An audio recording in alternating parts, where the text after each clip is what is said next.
This is an experiment. What do billionaires, cultural icons, and world-class athletes have in common? I'm about to find out. I'm John Aguilar, serial entrepreneur, former decathlete, and creator and host of the CNN Philippines business reality show The Final Pitch. Each week, I try to unlock the secrets of Asia's world-class performers to come up with hacks that I can apply in my own life. My goal is to have you apply them in yours. This is the podcast designed to change your life. This is Methods to Greatness.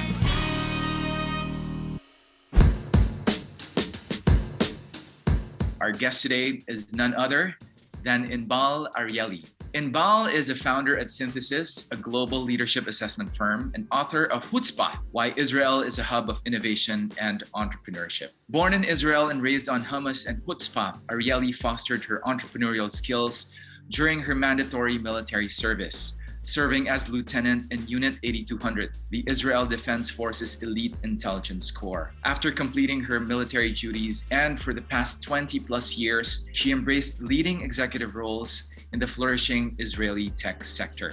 Inbal lectures widely to business and government leaders around the world, analyzing and discussing the most critical leadership skills based on how Israeli culture breeds risk-taking and entrepreneurship from the very ripe young age of 4. A force to be reckoned with, she was featured as one of the 100 most influential people in Israeli tech and as one of the top 100 tech business women speakers in the world. She lives in Tel Aviv with her spouse and their 3 sons. Ladies and gentlemen, this is my interview with Inbal Arieli.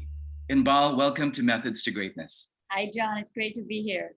Thank you for inviting me. Yeah, so Inbal, a very interesting time in your country right now. I know that things are not so ideal. You did give me a warning earlier that in case something happens throughout this interview that we should not panic. Yeah, well, for us, it seems a little more normal and kind of part of our routine. We're used to having sirens and alarms and rockets being fired over our heads. But yes, these are somehow stressful days, which I truly hope will pass as soon as possible. Yes, just to put things in perspective, it's the month of May 2021. And it's a very interesting time right now. And this is an interview that is going to be largely based on a book that you wrote back in 2019. So this book, Inbal, was given to me by the Embassy of Israel in Manila. It's called Chutzpah, Why Israel is a Hub of Innovation and Entrepreneurship. And you wrote this book in 2019. And when I was going through it, I thought that it was a business book, but as you go through it, you realize that it's also a parenting book as well. Well, I'm both a businesswoman and a parent. And while writing the book, I had that same dilemma, right? What is it more, a parenting book or a business book? But my playground is the business space. It is a business book, but it's true that the anecdotes and the analogies and the stories I bring in the book are actually inspired by childhood. Yeah, I was reading your book and a lot of what I read there resonates with Philippine culture. I mean, and we'll get to that later because I find that a lot of what you discussed, elements of how children are raised, I see a little bit of Filipinos there as well. But to be honest, there are also some things that I feel as the years go on, we kind of lose as a culture. And that's something that I'd like to discuss with you as well. But before that, Inbal, I'm very interested in how you wrote in the book that the concept of Israel having the highest percentage of startups per capita worldwide being attributed to the Israeli Defense Force or IDF. It was I guess that was the point that was being made years ago. And I think it is a point that you yourself in the book said, actually, it begins way, way before. I'd like to get your thoughts on why the IDF has molded so many startups from around the world, and also why that journey began even before, I guess, someone would enter the military. Sure. So You're right. The IDF, the Israel Defense Forces, is a very unique military organization, and in a way, it's different, from what people have in mind when they imagine a military organization. It's built in a different way. It's managed in a different way. It operates in a different way for many reasons. And the result of that is that actually soldiers or former soldiers that have served in the Israeli military, when they leave the military after 3 or 4 years of service, they are very entrepreneurial. They are very innovative, and they're accustomed to using technology or designing technology, either as clients of that technology in the military, or as ones who have designed technologies for other soldiers to use. And so surprisingly, in a sense, the military is a hotbed of innovation. However, we joined the military at the age of 18, and we bring into the military a toolbox, okay, a set of mindsets and principles and muscles, if you want, soft skills that we have developed throughout our childhood. And I think that the combination of that childhood journey, that unique childhood journey in Israel, and then the stage or the setting that the military provides when you join it at the age of 18, that combination actually creates so much innovation, so much entrepreneurship, resulting in the soldiers that finish their military service and join the tech industry in Israel. So it's not one element that is responsible, it's actually the combination of these elements and the unique characteristics that exist here. Right.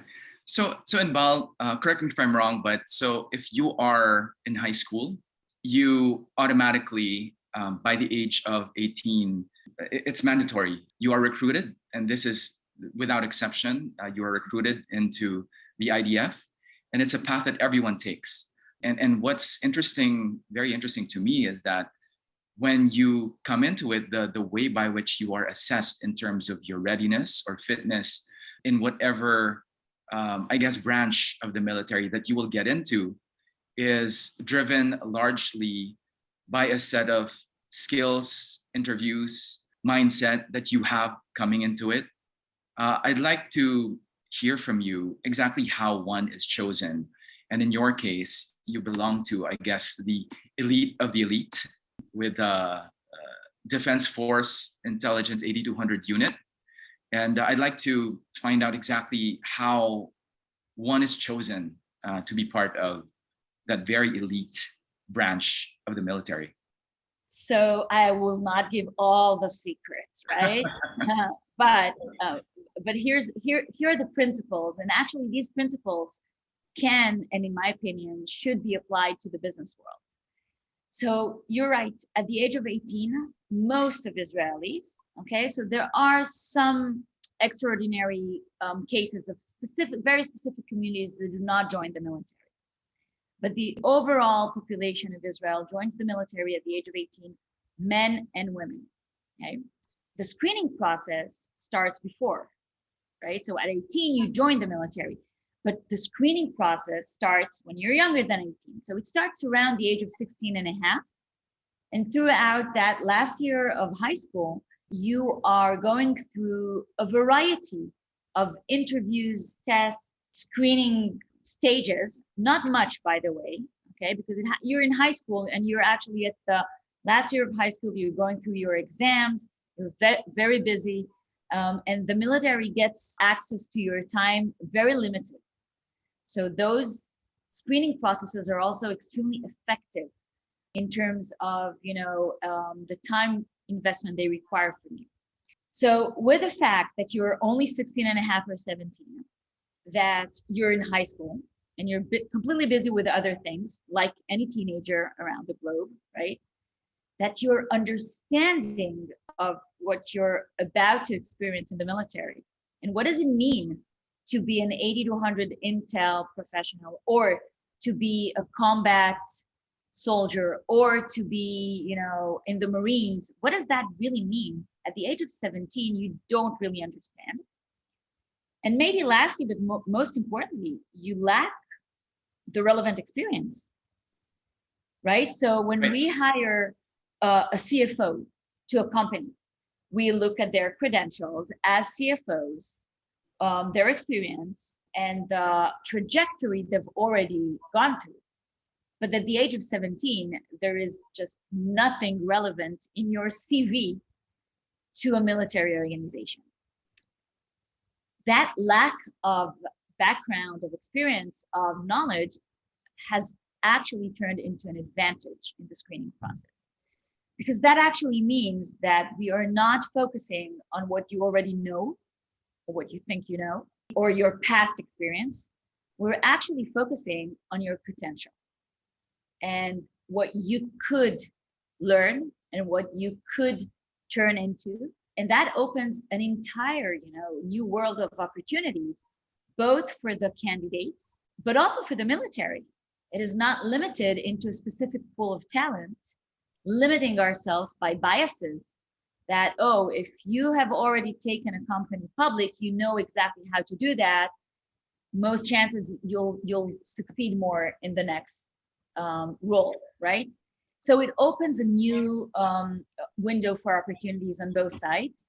And actually, going back to your question on how exactly does it work, there's no one formula. There's no one set of tests or interviews that is similar to all positions. It's actually the opposite. Each and every position, each and every track, like you said, in the Israeli military has a different set of elements that they're looking for, a different set of soft skills, a different set of focuses that is of interest, of necessity for that position. And even in 80 to 100, which is the equivalent of the NSA, only in Israel, it's the professionals are 18, 19-year-old soldiers.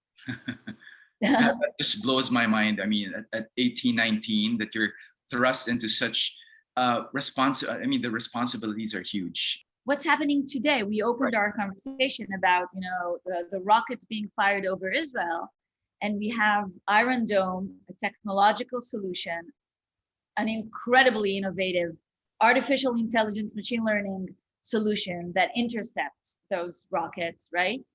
The people operating Iron Dome across the country and protecting myself, my kids, are 19-year-old soldiers. Wow.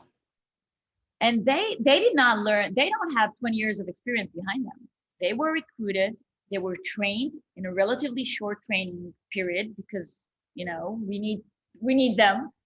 And then positioned in these Iron Dome divisions across the country. And they are now sitting there and making, within fractions of seconds, life and death decisions. So that's just an example. If you would have asked them at the age of 16 and a half, 17, what would it entail for them? Are they ready for this? Are they capable of doing that? For sure, the answer would be no, right? But the military knows what they're looking for in these Iron Dome departments. And that would probably be a very, very rapid way of thinking, not being afraid of making decisions, a teamwork, okay? Extremely well-focused people. I assume these are soft skills. These are not things that you learn by reading materials, but these are soft skills that you can then develop. And these are the things that different divisions would look at. And by the way, it's not just that different positions in different departments of the military are looking for different elements. It's also that across time. So when I was hired, when I was recruited to 8200 some 20 plus years ago, they were looking for a specific set of skills. 25 years later, they're looking for a different set of skills because technology has changed, because the environment has changed, the challenges have changed, but also the talent has changed.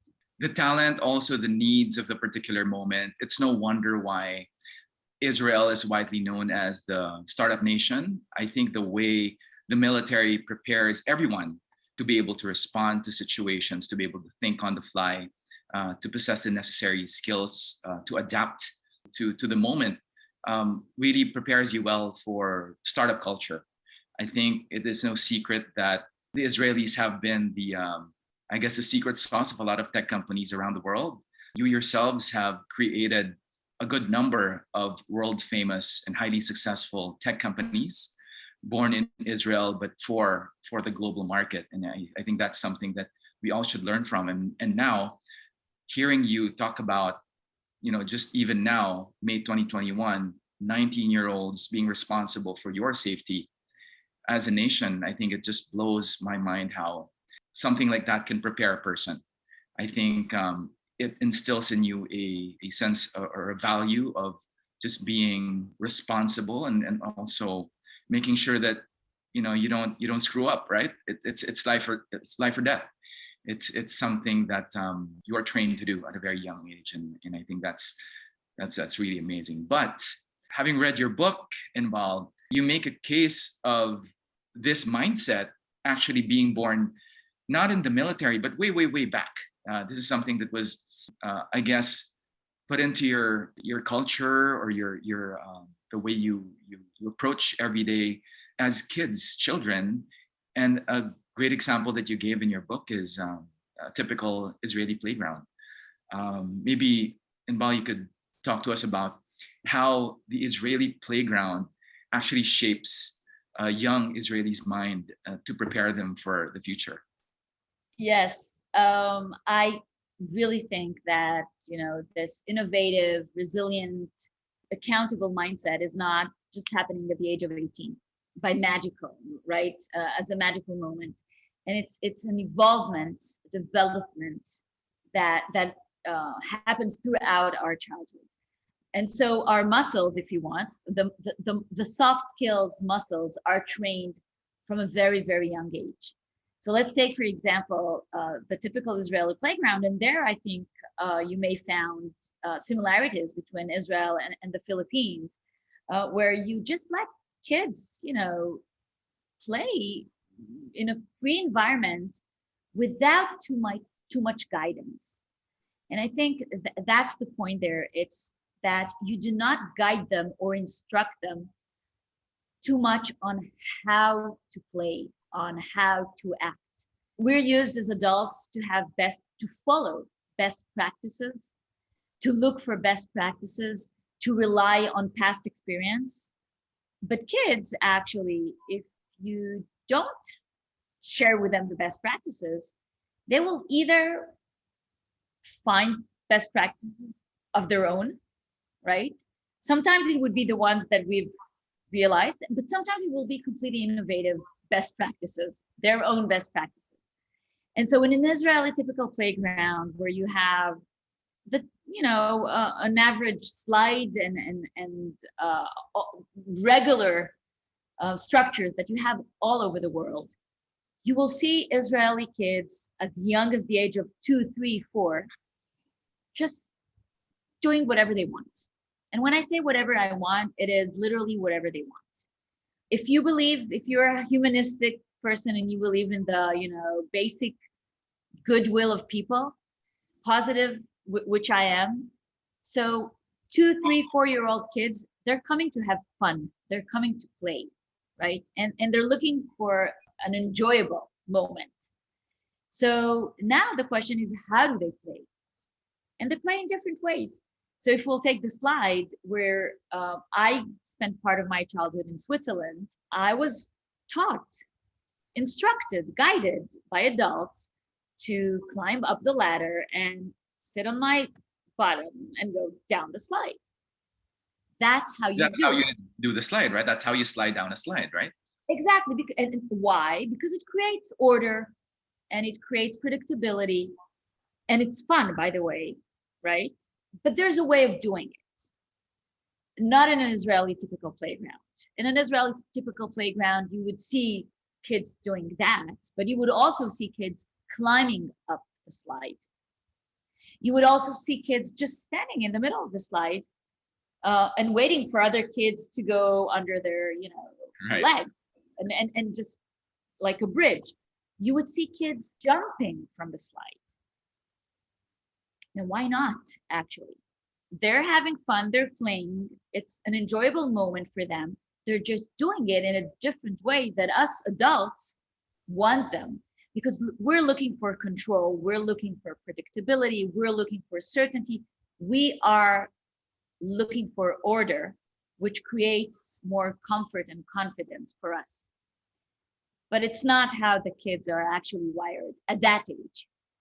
And so for an external observer at an Israeli playground, you would see kids running all over, a lot of noise, jumping all over, bumping into each other, yes, but they figure it out by themselves. And they confront these small conflicts. They learn how to resolve them. And there's an entire different rhythm, okay, and tempo to an Israeli playground. For me, this is an example on how those roots, those seeds of creativity and risk-taking management and teamwork and coping with uncertainty, that's where it starts. And this simple example of a slide in a playground. You know, Inbal, as a parent myself, sometimes I think you can't blame me for not wanting the kids to get hurt. I mean, you kind of guide them and say, just be careful, but to totally leave it up to them to get up on that slide or fight with the other kids or get up, I guess, a ladder that they might fall off of. It's pretty hard not to be worried.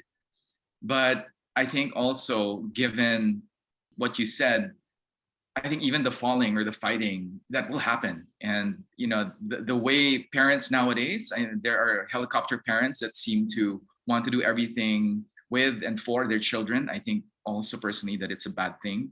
But how do you achieve the balance, Inbal? Knowing I completely agree with you. And I'm also a parent to 3 boys. So they don't play in a playground anymore. They're older than that, but they used to. And that parenting, you know, instinct of wanting to protect your kids is of course natural. The question is, what is our role as parents? Is it to do everything for our kids and protect them, or is it to train them and equip them? Okay, equip them with the ability to cope with what the world has for them. Now, I think the past year, you know, the COVID pandemic around the world was a great example for that. We don't control everything, anywhere, anytime. We just convince ourselves that we do, but we don't really. And then when something like COVID happens, the COVID-19 pandemic around the world, we realize that things are out of our control. And now what do we do? So I think it's all about, of course, wanting to protect your kids and wanting them to have, of course, the best life they can have, but understanding that your role as a parent is to enable them, right? To find their own way, to train and equip them with the right mindsets. And that's why I use the word muscle so much, because I think it's trainable. I think it is something that you can practice over time. And become more familiar with. And with our ever-changing world, anywhere in the world, we don't really know how the future of our kids will look like. In the Philippines, in Japan, in Vietnam, in the US, in France, in Israel, in Africa, we don't really know how it will look like in 10 or 15 or 20 years from now. So preparing for the unknown is a tough mission, but it's all about fostering and practicing these skills within the kids. Right. You know, in the West or in the US, there was a movement, I guess, that a lot of cultures kind of adapted. I'm not saying all, but you know, giving everyone a medal, you know, for winning a race or for joining a race. Like everyone gets a medal.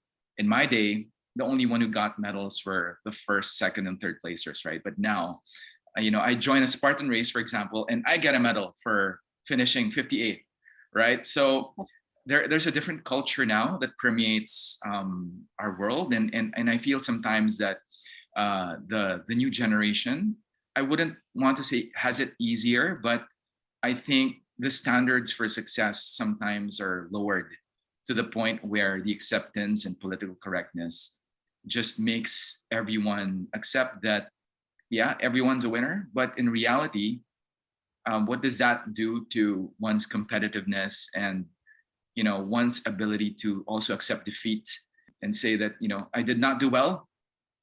I have to work harder. So I'd like to know your thoughts on that, being someone who I guess has had a very interesting career with both the military and also the startups that you have been part of through the years in the Israeli tech sector. I completely agree with you. I think that today we celebrate a lot of successes and we are afraid. Of course, I'm speaking in generalities here. We are more concerned about speaking about mistakes or failures, right? Because we're kind of not hiding them, but we prefer to celebrate the successes and the positiveness of everything, while without being capable of looking into failures right in the eyes and understanding that these were mistakes, we can't learn from them. So I think that it's about finding your inner motivation in all of these contests and likes and I don't know and external motivations that you get. It's the world giving feedback to you. I think we've lost the focus of what do I think, what motivates me, what are my drivers, and how can I rely on myself to drive myself even more further, higher, better. And so all that noise from around us is kind of disturbing, that very inner focus and center that we used to have once. When I speak to young entrepreneurs, this is my main, feedback to them, to try to always be open to external feedback, of course, and hear others. It's critical, but to always remember why and what is important for them and why they are doing what they're doing and why they made those decisions, and to reconnect back to their inner self and inner motivation. It's not an easy task, but it's a very important one. And once you do that, I think you're more open to understanding that, again, mistakes or failures. I'm not afraid of saying, I've been part of failures. I've failed myself throughout some activities or startups, projects that I did. It doesn't mean that I myself am a failure. Okay, it means that I've either made wrong decisions or made bad choices or have not learned quick enough and corrected. It's part of my journey. I've learned so much from these mistakes and failures that the successes then look completely different. Yeah, very interesting take on failure that was molded since you were kids and all the way up until the military. Failure in the IDF is seen as something else. It's an ability to see it as something that is productive for you, something you can learn from. One thing that I learned from reading your book is that the Israeli Defense Force is a pretty flat organization, and officers are called by their first names. Anyone can give suggestions. I'd like to know, Inbal, what kind of culture that is fostered in the military lends well to the corporate life or to startups. I'd like to hear from you, in your own words, exactly how having that kind of a culture gives one the ability to not just voice out ideas, opinions, but to actually have something implemented, something that is taken as not just merely a suggestion, but really as a concrete solution that will be heard by, I guess, the officers or your higher ups, because I think that's fascinating, the way that the IDF prepares, I guess, the citizenry for that kind of thinking. So I think the point here is not just the speaking up, and suggesting, like you said, ideas and being creative and opinionated, but it has a parallel okay, element to it, and that is accountability. So why is the Israeli military flatter than other military organizations? Because of necessity, because of the fact that we are based on a relatively small, okay, military, relative to the challenges, definitely small. And that military has a very large bottom base, which is the 18, 19-year-old soldiers.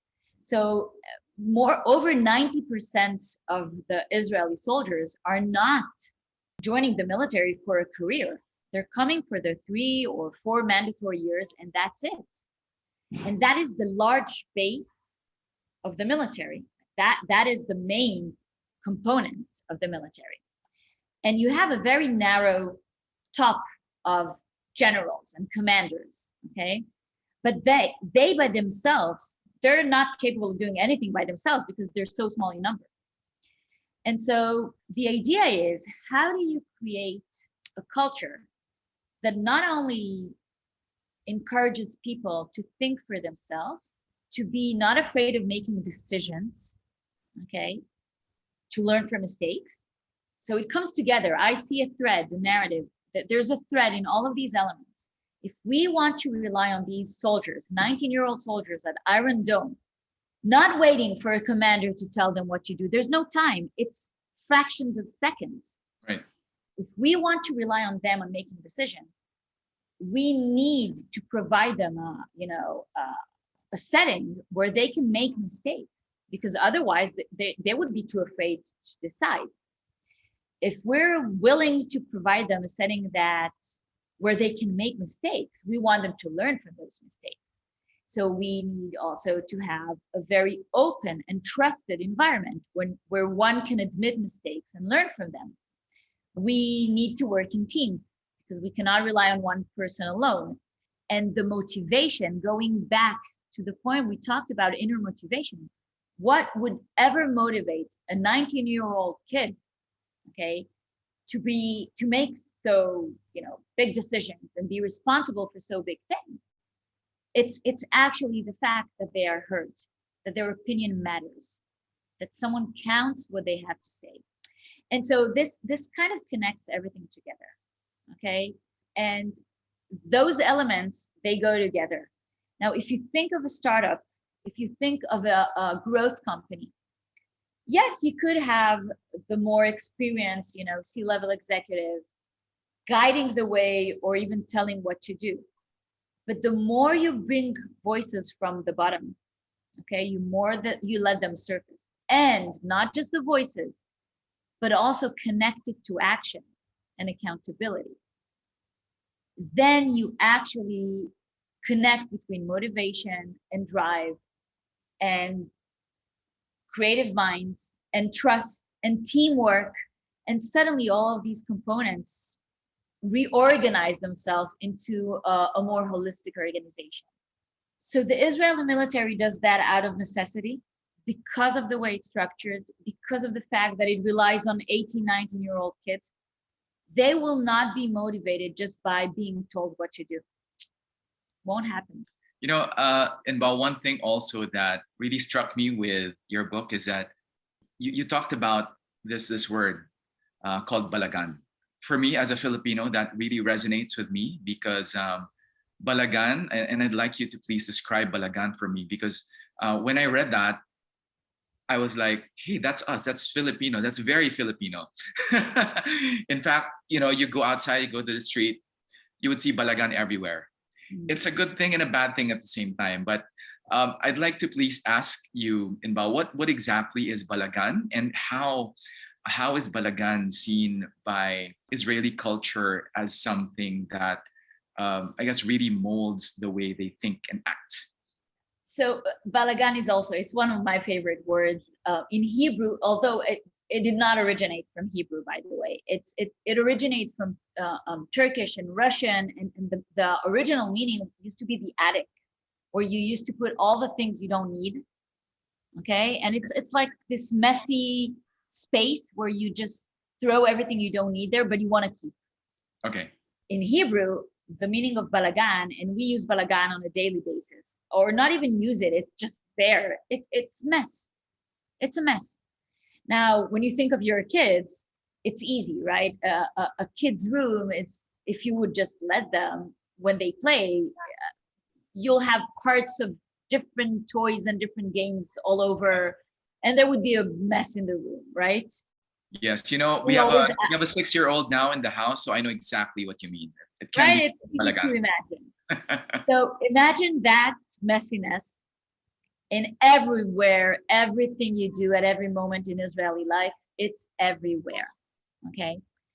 It's in the streets, it's in the driving, it's in our homes, it's in family dinner where everyone intercepts everyone and has something to say about something. It's in the playground, right? It's in the classroom, it's everywhere.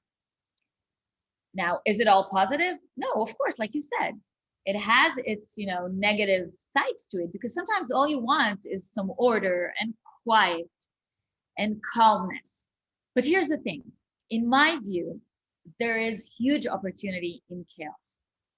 And the opportunity in chaos is not to go back and organize a chaotic situation back in how it should be or how it was before. So let's think of your kids' room, right? Tell them to organize the room and put everything back in the place. For me, chaos and Balagan brings an opportunity to create a new order, to invent, to see things in a different light, to place or connect two elements that were not connected before and connect them now and create something new out of it. And so when you think about chaos as an opportunity to create a new order, wow, so much opportunities now, right? And that's my take on Balagan, on the mess.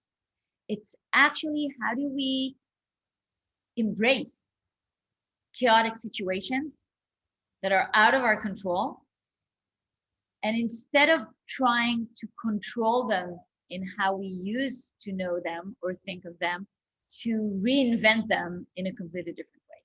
So, Inbal, one thing I'd also like to discuss is, I guess, the diaspora of Israelis across the world. Also very Filipino. We have a lot of, we call them overseas Filipino workers who have gone out, I guess, to find opportunities outside the Philippines. In some ways, I guess that is echoed by what has happened also through the years, or in recent years in Israel. A lot of people have gone out, whether it's for, just before going to college, finding themselves, or after serving in the military, finding themselves, or for business opportunities for you.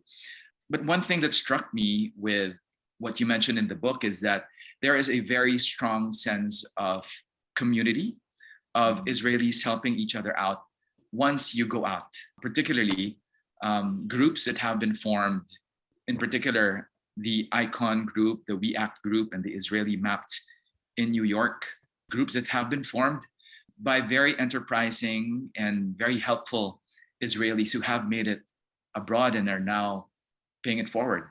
I'd like to know, Inbal, and maybe you can share with us these groups that have been formed and how exactly do Israelis help each other out once you get outside, particularly if you want to do business in tech or in the United States in particular?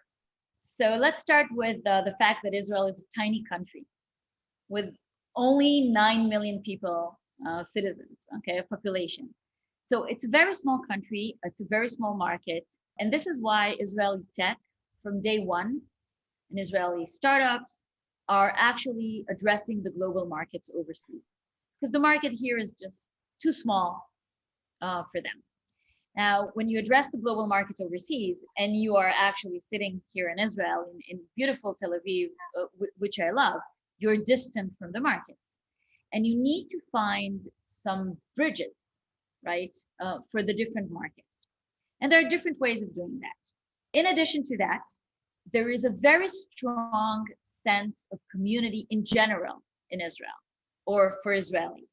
In the book, I show how in Hebrew, the word I and we, they're actually from the same root. Okay, it's kind of a plural of I. Because the fact is that you can be an individual, an opinionated individual, a creative individual, like we've talked about Israelis, but at the same time, you're always part of something larger than yourself. Your sense of belongingness to this greater thing, the state of Israel, the Israeli people, is always very present and strong. And so that tension always exists, or balance, if you want. So now combine those two elements that I've just talked about. The fact that, in one hand, the markets are just not here, they're overseas.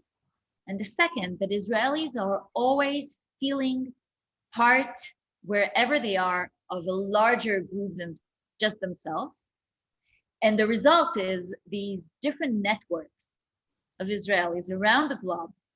And it could be Israelis for Israelis, but it's sometimes, by the way, Israelis for others.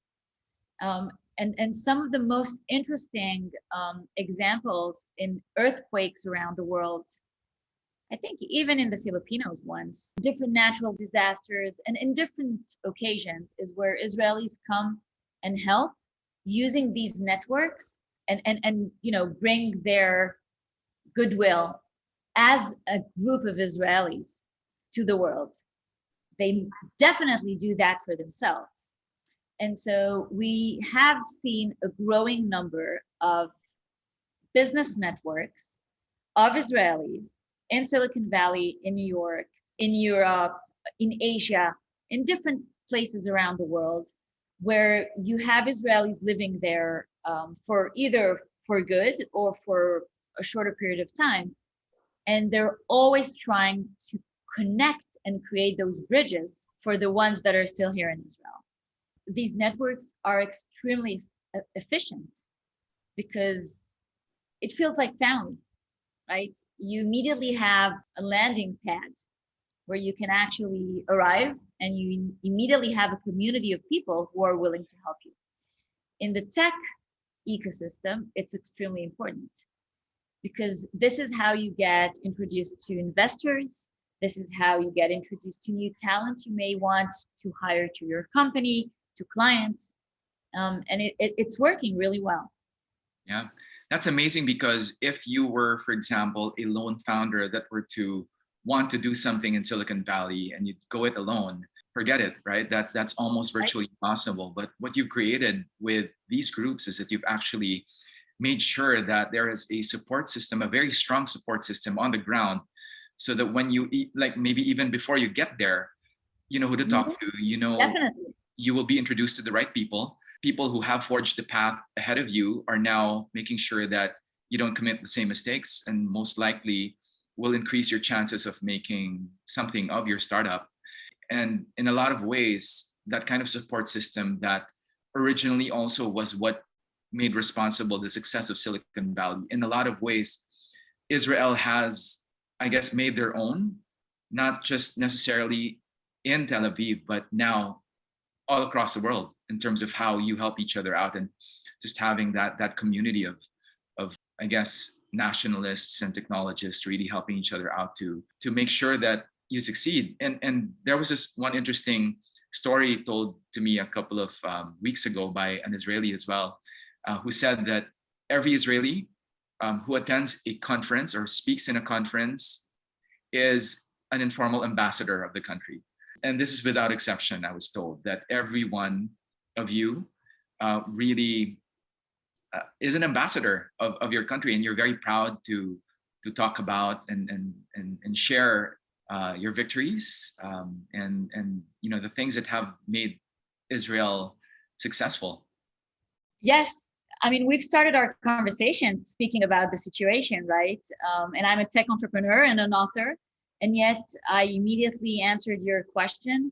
I think what's nice about it is that it's not just being an informal ambassador, it's also about being very genuine, and that opinionated Israeliness comes out also in these conferences or on stage.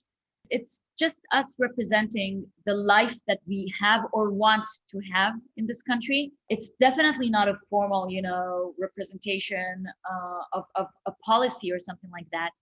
And the evidence is that, there's a joke that as many Israelis you will find in a room, you will find 10 times more opinions in that room, because we are not afraid of confronting each other and being very opinionated and criticizing. It's part of being aware of mistakes and criticizing. It's okay to say to someone, I think you're wrong, and this is why I think you're wrong. It's not taken personal. And so I think that what makes this, informal ambassadory so efficient. It's just that it comes from the heart. One of the biggest trends in fitness right now is the proliferation of home gyms. And we've partnered with Italian wellness solutions provider Technogym to give you your weekly dose of high-tech fitness equipment and exercises that you can consider for your home. Joining me is Technogym Philippines Sales Director Marvin Navarro. Okay, John, so this is the MyRun. This is the Technogym treadmill specifically designed for the home. It's very compact. Even though it has a very small footprint, the running surface to body ratio is very, very good. One of the best in the market. But what sets this apart to normal treadmills is this actually helps you become a better runner through a dedicated application.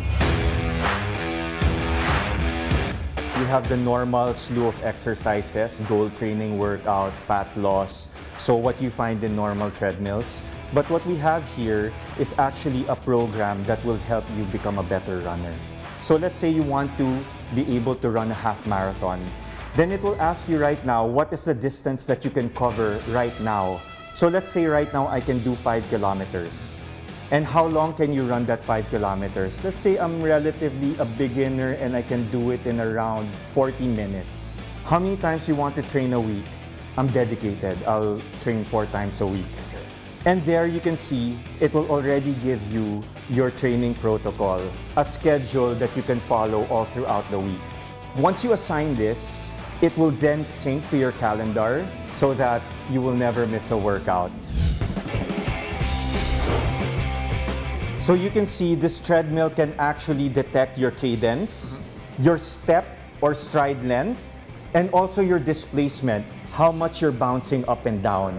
With this, you can actually fine-tune your running technique to become better and more efficient at running. Another feature is run with your music, wherein if you have songs loaded into your tablet computer, it actually picks the songs with the same beat of your pace. Nice. So this is the dedicated Technogym application for MyRun.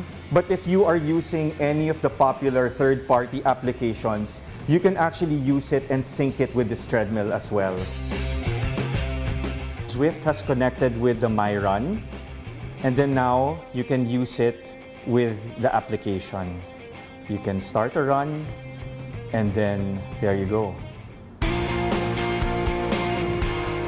Aside from giving you the usual speed, distance, time, it actually gives you your stride length, so you can calculate exactly how much or how long your stride should be. It gives you your displacement, so as much as possible you don't bounce.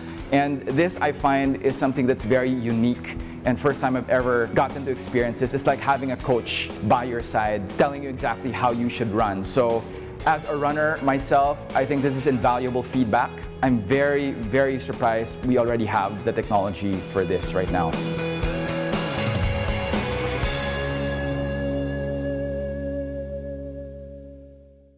Apart from your book, there was also another book that was sent to me by the Embassy of Israel here in Manila. It's called Startup Nation, the story of Israel's economic miracle by Dan Senor and Saul Singer. And what I learned from the book is that a lot of tech companies around the world have really relied on the Israelis for innovation, for new ways of thinking about problems, sometimes even accepting new business ideas that previously was not even considered. And I think it's just amazing to me how, because of how you were raised and also your experience with the military, this is made possible, because in a normal setting, you will not challenge the CEO or you will not challenge the head of product you will not even, that's just not, that's outside of your scope, right? If you're part of the back end, or if you're an engineer, if traditionally you would do your job, right? But in your case, Israelis are very different. I think that's very interesting, Inbal, because I think the way culture is fostered in your country, it really allows for us to learn a lot from it, because we are so used sometimes to just following what is the rule of law. But sometimes, there is a lot of value to just throwing it out there, fighting for your opinion, and just creating something that will disrupt. And disruption, I feel, is something that you're really good at. Well, it's the hallmark, I think, of successful Israeli startups and entrepreneurs. It's really your ability to disrupt a lot of things. How would you say that from your personal experience as someone who has also grown her own tech company? How have you come in to provide this service, which I guess prior to this, a lot of companies really had a hard time? Maybe you could talk to us about your company. So Synthesis is, like you said, a leadership assessment company, which, by the way, the market itself is not innovative. The leadership assessment in business has a lot of tools and a lot of good solutions. But yes, what we bring is different from what exists out there. And we bring a completely different way of thinking. And our focus on leadership traits is based on the experience of the Israeli military, on what's most important for a leader, be it in the military or in business. And these are few soft skills that we believe, or few mindsets that are most critical. But we're not only looking at, do you possess them, yes or no? We're actually, just like we do in the Israeli military, we're thinking about your potential. Could you actually, evolve into a business leader that deals more effectively, for example, with ambiguity? What is your level of self-awareness? How do you actually cope with others around you? What is your tone? What is your voice? How do you motivate people around you? So some of these elements are elements that we actually think are the most important. And in a very efficient process, short in terms of the investment that is required from the assessed individual, but very deep on our end, we're capable of providing back a psychological report that describes that individual. We do that without meeting the person, without having our psychologist actually know anything about that person, except for what they have shared answering our questionnaire, which is our secret tool. The secret tool is actually, it has nothing too sophisticated to it. It's actually relatively simple, because what it does, it goes back to basic human interaction, and it asks you a set of very simple questions. For example, John, tell me the story of your life. As simple as that. Now, you'd be surprised, right? It's a simple question. There are no tricks in this question. I really want to get to know you. You'd be surprised how different people answered in a very different way to this simple question.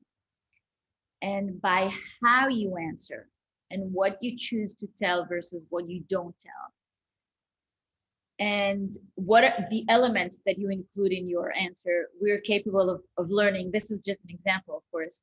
We're capable of learning a lot about your personality buildup. So this is what Synthesis does. We work everywhere in the world except for Israel. Like I said, Israel is a tiny market. It's just not that interesting for us. Very typical of a... Very typical, right?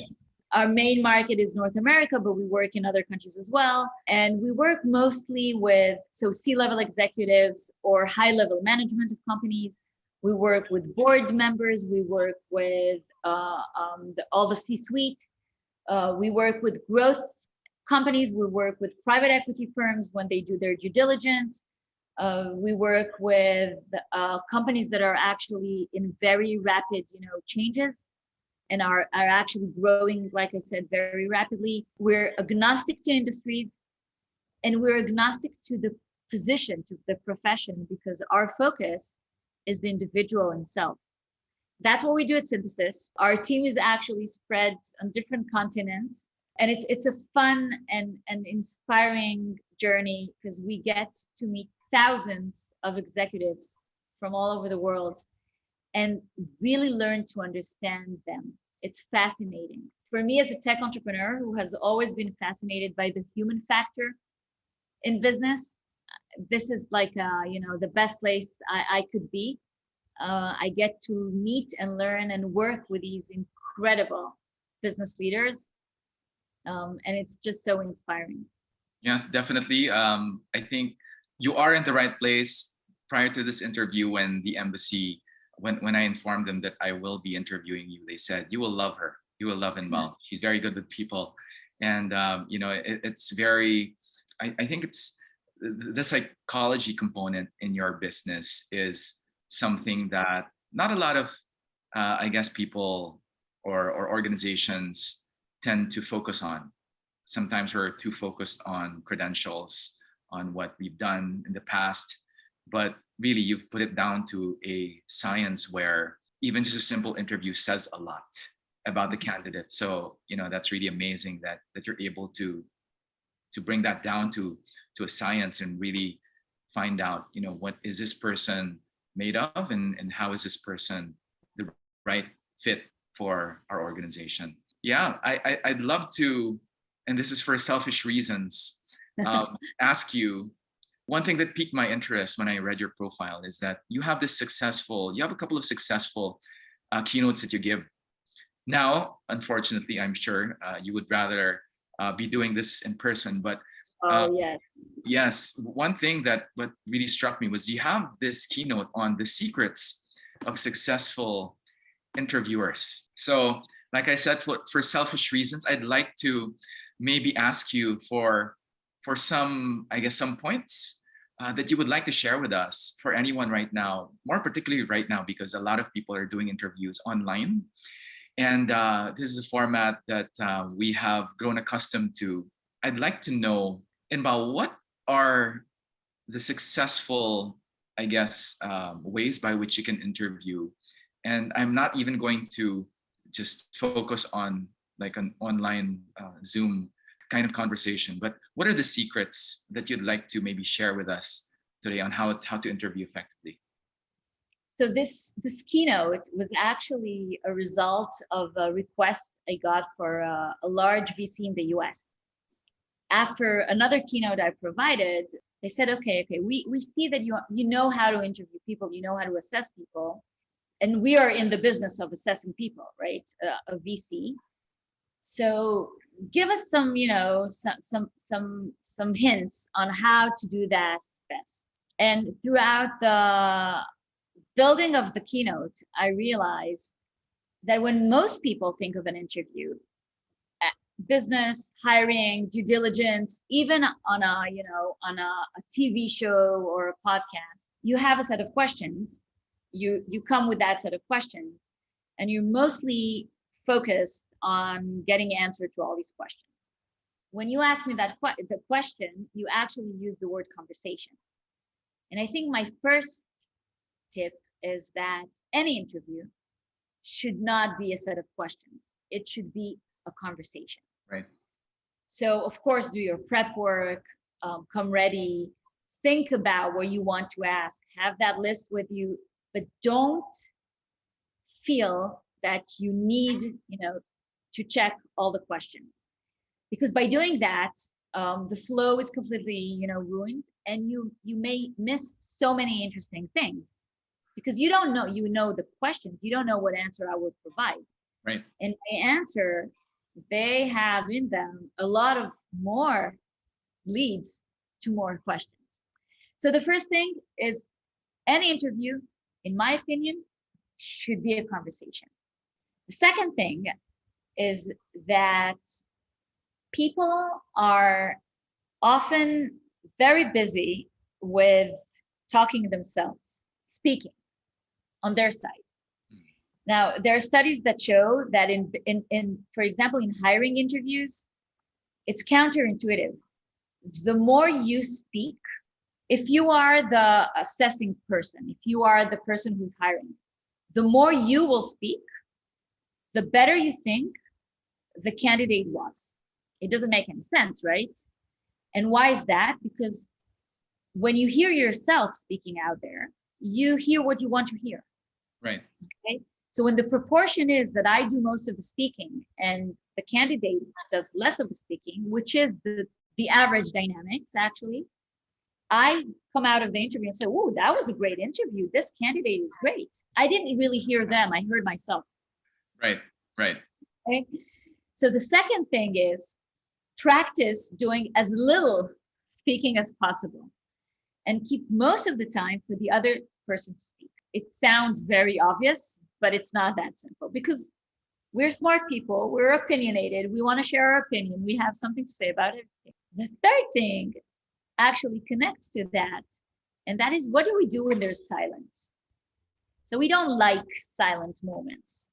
It makes us feel uncomfortable, right? It's like awkward.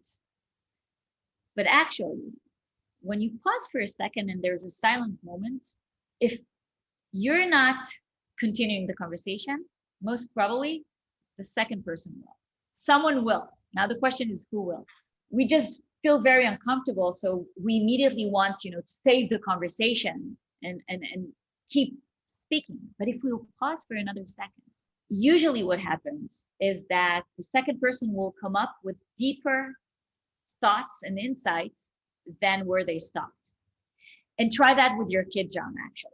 With kids, it's very simple to do that. You ask them, you'll see that when your kid, it's a boy? Yes. You said it's a boy, right? 6-year-old. He'll grow up just a little more and he'll stop sharing anything with you. You'll just ask, how was your day at school? Fine. Okay, I want to know more, right? I've learned with my kids that I ask them something and they just say fine. And then I look at them. I'm completely in the conversation, but I don't ask another question.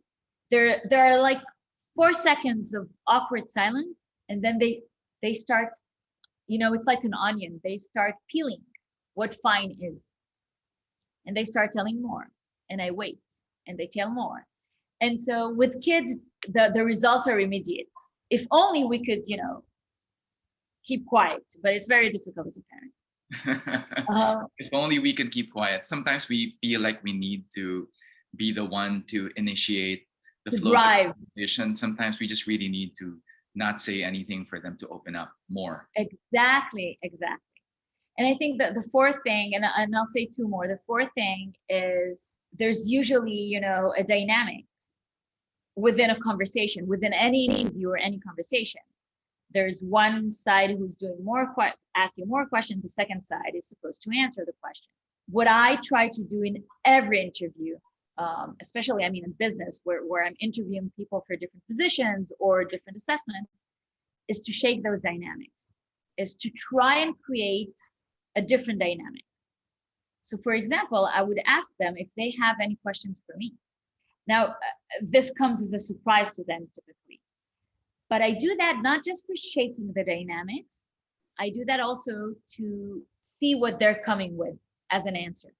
So, for example, in a hiring interview, if you would, or in a due diligence, let's take an investment, a VC fund.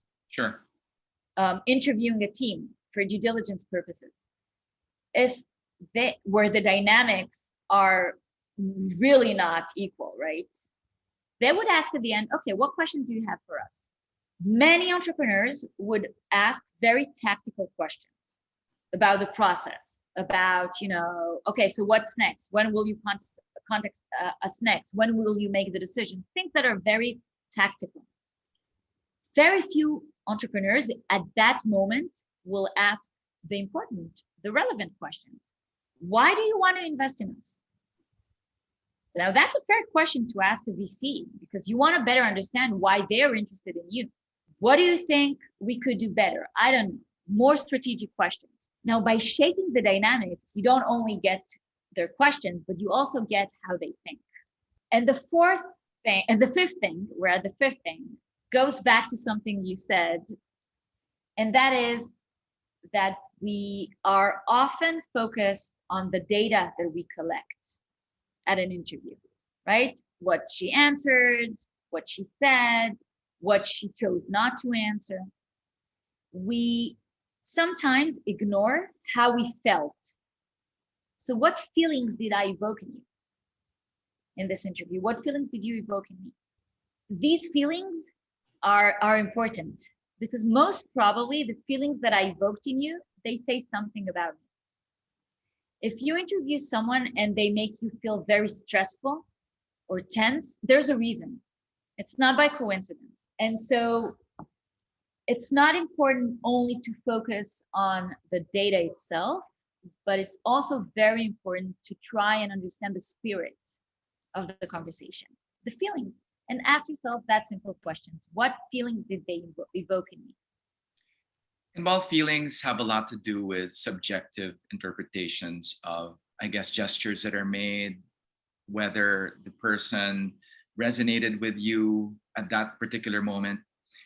Is there any danger to you essentially putting into a box a person because of how a person made you feel? Yes, you're right. Let's distinguish here between, what I thought about that person. It's not even feelings. What I thought about them because the way they were dressed, because of, okay, it's more like, and these are the biases versus how they made me feel. It's different. So I'm more focused on the feeling part. It's not an easy answer. Okay. It's not an easy question to answer.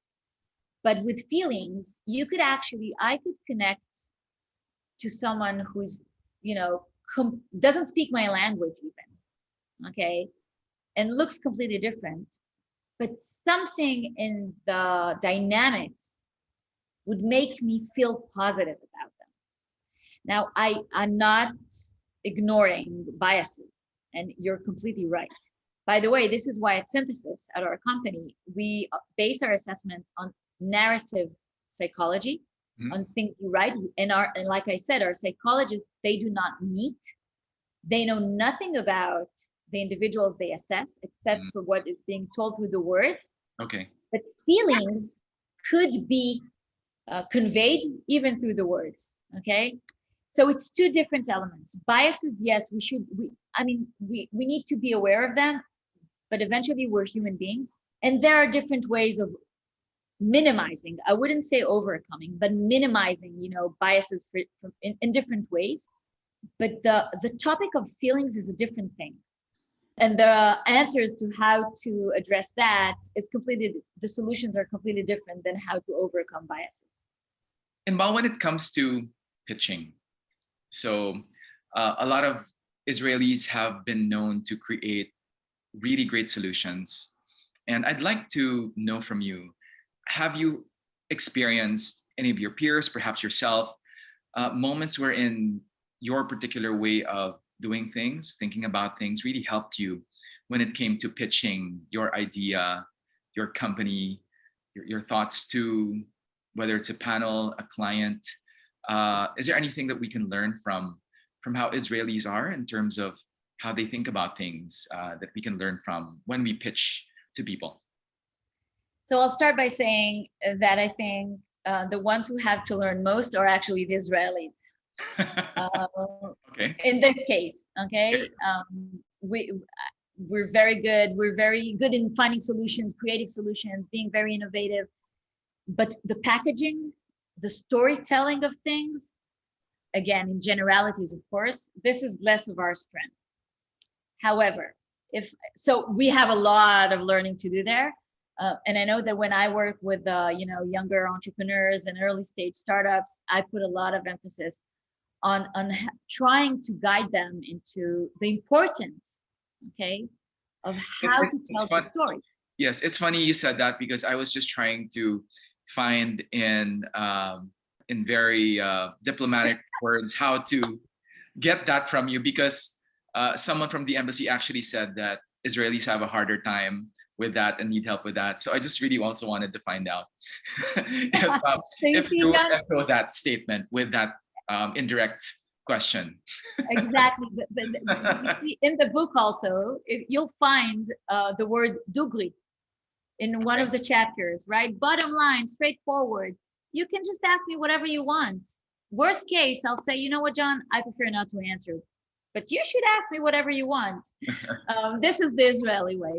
Right. But I'm glad I caught the nuance there.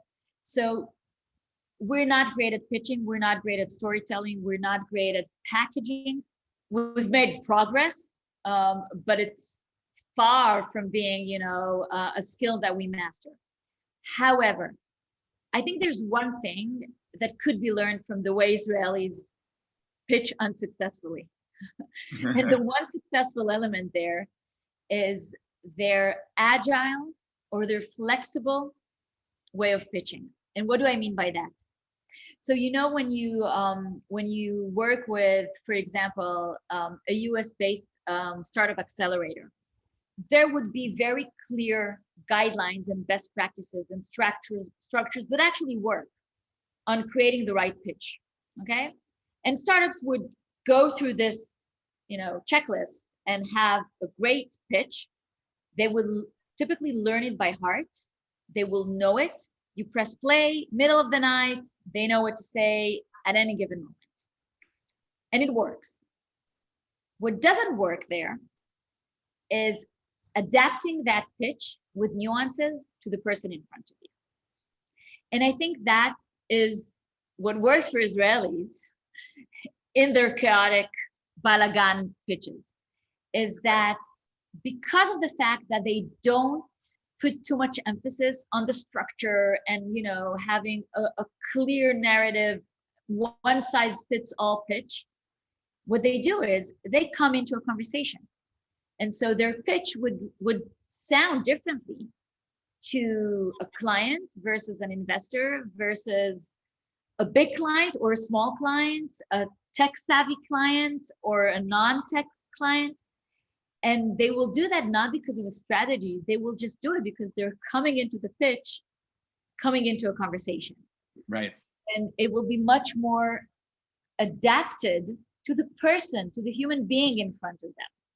And that, I think, is actually a good, element in pitching. Yeah, so there is no script. There is an intention to have a conversation. And in so doing, I guess there's a lot more takeaway from the conversation, and it being a two-way conversation and not as opposed to you spewing the data, the problem, etc. Exactly. Usually would comprise a quote unquote successful pitch. So I guess in that way we can learn a lot from that. Filipinos are known to be Balagan, as I said, very, very similar to how you described it earlier, the traffic, all the, even you see family lunches and dinners, it's just chaos. I think we share a lot of similarities, and I guess that's why I think, there have been a lot of things that I saw that resonated with me in the book when I read it. But going counter now to your advice for having a conversation, because I do have some prepared standard questions for my guests here on Methods to Greatness, and maybe you could indulge me with these questions that I have.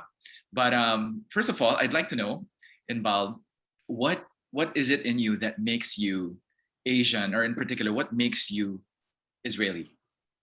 Wow, so many things, everything from the fact that the food I like, to the fact that I like to be outside with people and interact with people, from the fact that I love being with my family and in my inner circle, but I also just like to go wild out there, from being very interested in what's happening in my country and having very clear opinions on what the prime minister should do. If I were in his place, even the smile that I have, everything. I guess, well, to be more specific, is there anything about Israel or Israeli culture, apart from what you shared in the book, that you'd like for people to know? Like, for example, if I were to visit Israel, what is it that you would like me to see and witness that I guess something that you're proud of or you'd like people to know about? I think that the one thing that you won't be able to not notice is the energy. Okay, it's like electricity. It's everywhere. Again, for good and for bad. Sometimes it's over tiring, but there's just this very high level of energy here. And personally, I just love it. So I think that's the most important thing. Other than that, again, Israel is a great country that has incredible people in it, very diversified. And maybe that's the second thing that people notice, that there are so many types of Israelis, right? And it's not by coincidence. It's because people came to Israel from over 70 countries. It's a country of immigrants. And so you see people of different types here, but they're all Israelis. So that's maybe the second thing. Yeah. And optimism. And maybe that could be a good, note into the beginning of the conversation, kind of circling back. We are very optimistic.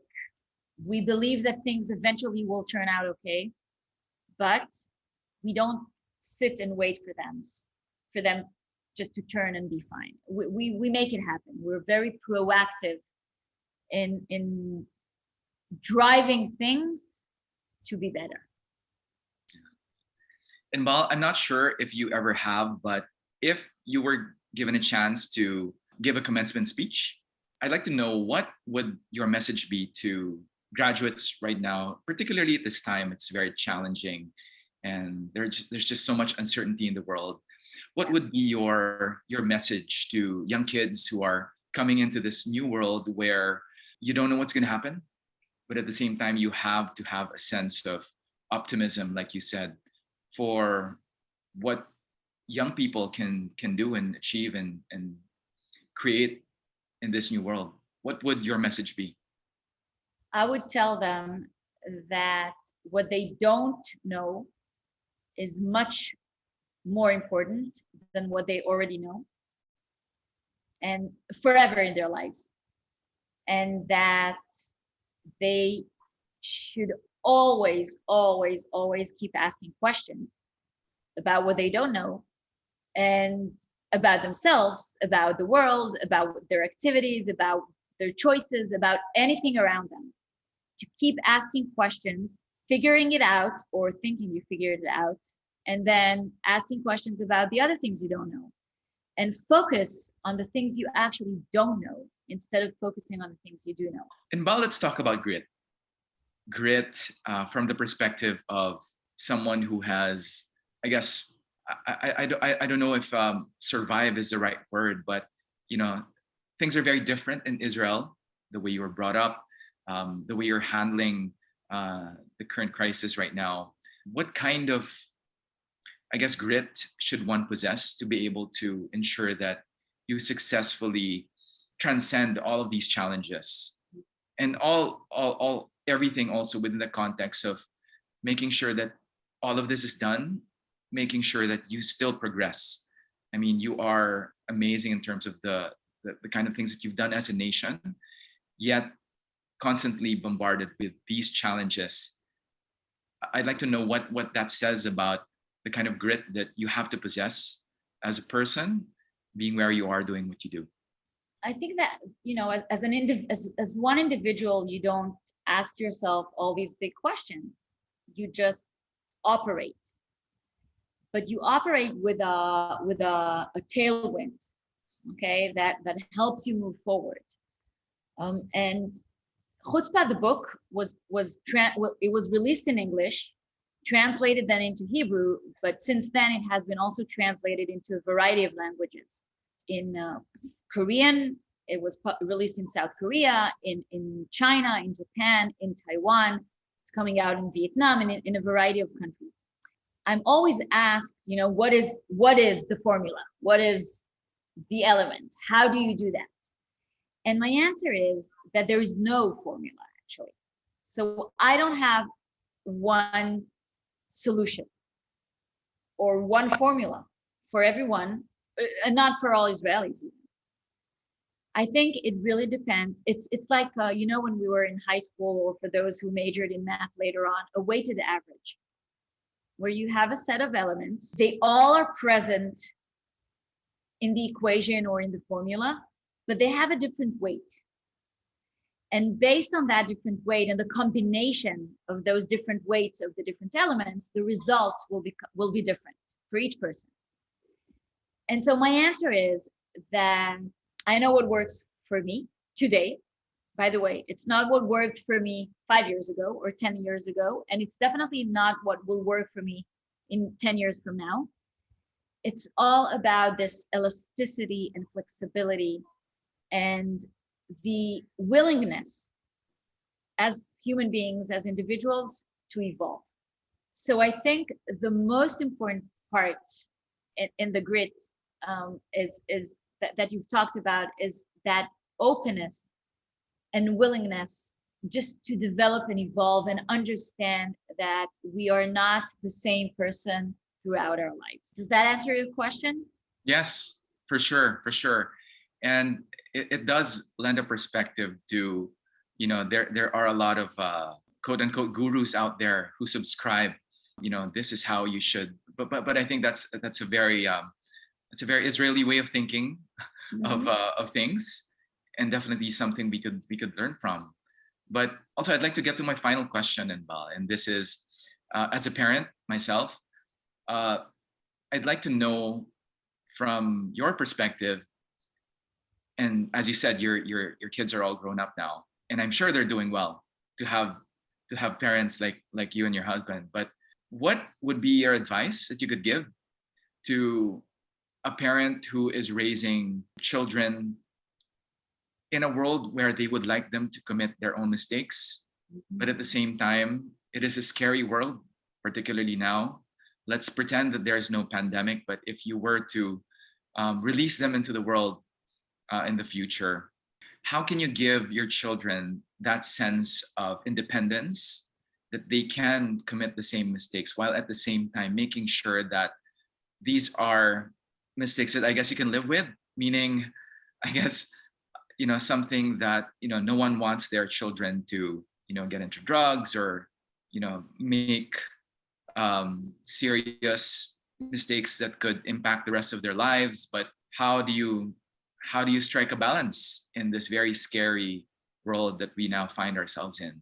How do you do that, Inbal? So I'll say two things here, but by all means, I'm not, a parenting expert, and I've done my long list of mistakes with my kids. Okay, my own mistakes as a parent. I think we all do. This also, parenting does not come with a textbook. One thing is something that a very dear friend of mine told me over 10 plus years ago, when his kids were, teenagers and mine were still toddlers. And he told me something that took me time to understand. He said, I really became the father I am today the day I realized that my son is not the son I thought he was. Now, what did he mean? We all have an image, of what our kids would be like, how we want them to be, we kind of reflect on them some of our inner wishes, right? And not just in terms of what they will do for a career, but the individuals they will be. And yet, these are completely independent, separate human beings than us. And I think it sometimes takes a lot of time to understand that. I think many parents don't realize that, even when their kids are grown-ups and have their own families. So understanding that your kid is not necessarily, or most probably, is not what the image of your kid that you have. I think that's the first step. The second thing I actually think has to do with us and not with them. And that is to be more vulnerable and share with them more of our own vulnerability. And I think that by doing that, which is a tough thing for a parent to do, okay? Because you're trying to create this image of, I'm the super parent. I will do everything for you. I'm always there for you. I'll protect you from everything. But we're also not perfect. There is no such thing as perfect. And we also do mistakes in everything. So I think that by showing our own vulnerability to our kids, we're actually conveying a message here that, you see, even your super parents that you look up to, they're also doing mistakes. They're not always right, and it's fine. And life continues, and they still love you and you still love them. And it doesn't necessarily have to be mistakes in parenting. I know that for my kids, for example, since a very young age, I've shared my work with them, always, what I'm doing. And there was never a too young age to understand what mommy is doing. I always found the way of explaining what I'm doing. And sometimes you need to explain that you don't need to explain. They know. Right. But by giving stage and by actually saying it, they don't need to, make 1 + 1 or understand. Of course, they feel everything, right? They have great receptors and they feel everything. But by telling it and sharing it and putting it, here it is. I had a bad day today. I had a bad day. And it's not connected to you. It's just, I had a bad day at work because XYZ. I'm negotiating a deal and it didn't, mature the way I wanted. And I'm really frustrated. That's an important message for a child, because the next day at school, they will have, a bad day with their friends, but they will have something to relate to. So maybe it connects to your question before about successes, right? And so the celebration of success in those intimate relationships that we have with our kids, we can share everything. And I think that's really something very intimate, creates a lot of closeness between parents and kids. Yes, Inbal, but one thing that I'm very proud of is that the kids, well, our 6-year-old in particular, knows my vulnerabilities. In fact, the other day, so I don't cook, right? And I attempted to cook something for him. I attempted to cook spam for him in the middle of the night. And he goes up to me, he goes, "Do you even know how to cook?" This is for my 6-year-old. And I said, "Of course not, but I'm going to try just for you." After which he said, after eating the spam, he said, "Dada, this is so yummy, exactly like how Mama does it." So to me, vulnerability is good, and I've always been vulnerable to our 6-year-old, and he knows that his Dada is not perfect, just like he is not perfect, but sometimes he feels like he is, right? And we'll just let them have that for a while until we get them back to earth.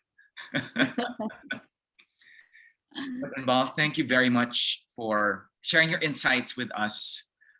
This has been a very, very helpful on a personal level for me, and very interesting conversation that we've had today. What you shared with us is going to be of value to a lot of people who listen in on this podcast, to startups, to business leaders, to parents like us who are struggling now with the things that we have to go through. And I thank you so much, Inbal, for giving us your time and sharing your thoughts with us today.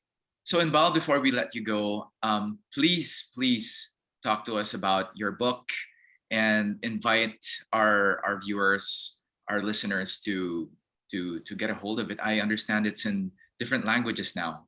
This is a globally released book. Chutzpah, please talk to us about this book. Yes, correct. So the book was released in English by HarperCollins, and it's called Chutzpah.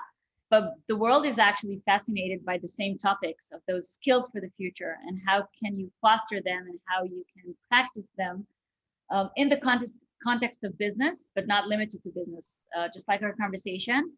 I brought with me the recently released version from Korea. So this is the Korean version, and this is the Japanese version, which was released just a few weeks ago. The book was also released in China and also in Taiwan. And hopefully there are more countries to follow these countries. I'm very happy that people are now exposed to this message of how to foster and practice these soft skills that wherever you are in the world, these are the skills for the future. So you don't have to be Israeli. You don't have to be born here in Israel. You can actually practice them and foster them everywhere in the world, as we will all need them for a better world in the future. Well, definitely, I'm one of the lucky few here in the Philippines so far who have gotten this thanks The English to version. the English version that was sent to me Yeah. by the Embassy of Israel. So thank you for that. It's been an This is the enjoyable Hebrew version. Oh, If you like Hebrew words, yeah, this is the Hebrew version. nice. Yeah, So that it's a global movement now. yes, I can see, and I'm very happy for you, Inbal. Thank you. And Thank you. I'm looking forward to one day meeting you in person in Tel Aviv, and hopefully that will be sooner than later. But for now, it's time to say goodbye. But thank you very much, Inbal, for joining us here on Methods to Greatness. Thank you very much. Shalom. Shalom. Bye-bye. This episode is brought to you by TechnoGym. We've partnered with TechnoGym for equipment recommendations for your home gym. So if you're looking for gear that will help you elevate your home gym experience to the next level, just go to technogym.com and type the Methods to Greatness promo code MTG. That's MTG, and we'll hook you up with the best premium home gym equipment in the market today.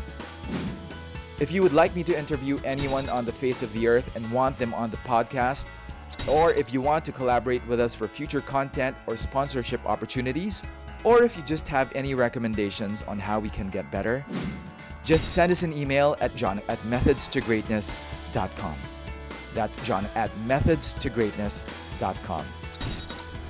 Until then, we'll see you next time.